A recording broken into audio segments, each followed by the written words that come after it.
Hello, I wanted to go through the patch performance I did yesterday just to kind of maybe talk through all the things I think about when I'm setting something up. So from the beginning, clock.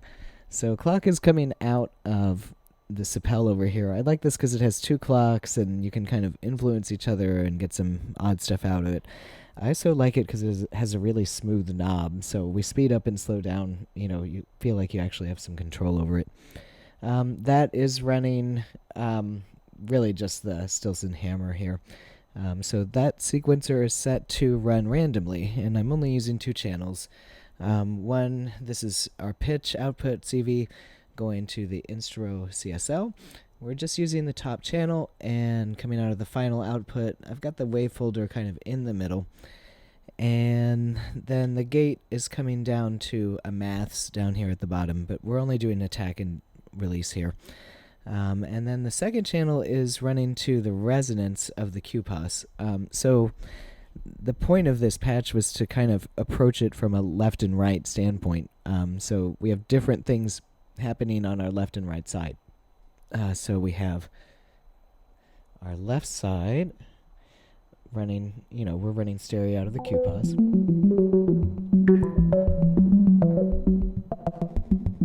And our right side.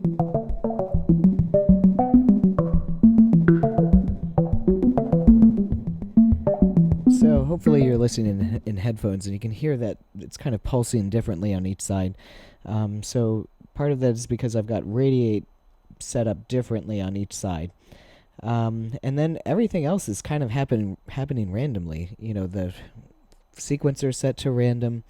I have random voltage coming out of this lapel. So this is going to our filter frequency. So we can turn up or down this knob to sort of decide how much voltage we're sending. We can also attenuate it on the QPAS. I've actually got the filter frequency all the way down.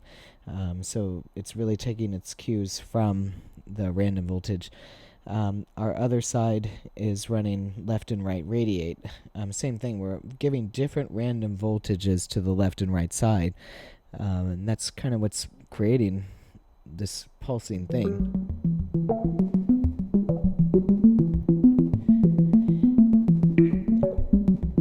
The other thing that's happening is that I can change the envelope differently on the left and right side because I'm using two channels of maths. So there's, such short attack and decay that the left side disappears into percussion.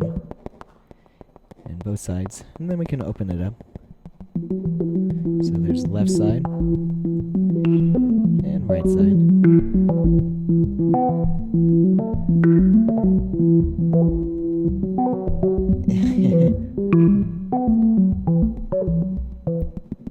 We can also, approach attack in the same way.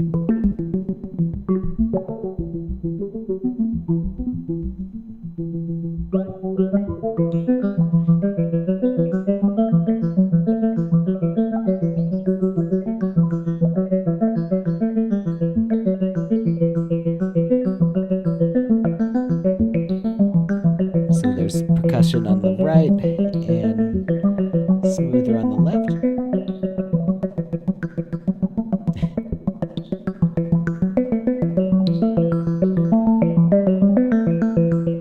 So that was kind of the thought process here is we're trying to treat our stereo field differently on each side and using that to create almost like a panning effect that we control by basically the decay time of the maths. So let's look at the other synths. Okay, so let's look at the other side here. So this is the ARP 2600 that kind of runs melodic stuff. So if you haven't watched, I have a huge series on the ARP 2600 on my channel, so check it out if you're interested in this synth because it does a whole bunch of stuff. But we'll walk through. This is kind of a basic way to approach it. All I'm doing is using 3 sawtooths because the way the ARP 2600 is wired, it's sort of normal to having pulse in square waves out of VCO2 and 1. But you can override that by patching sawtooths out of the oscillator shape into the filter mixer here. And then what I'm doing is I have my sample and hold out, and I'm going to the input of the lag processor. I've got the lag processor all the way up, and then I'm coming out of that into filter frequency modulation, and I'm replacing VCO2 here. So I've got envelope opening the filter, and then I've got some modulation happening from sample and hold. So what the lag processor does is, it takes out this spiky nature of a sample and hold where it's kind of popping. And, that's cool, but I wanted something smoother. So we turn the lag processor all the way up, and it kind of like takes that front end popping sound.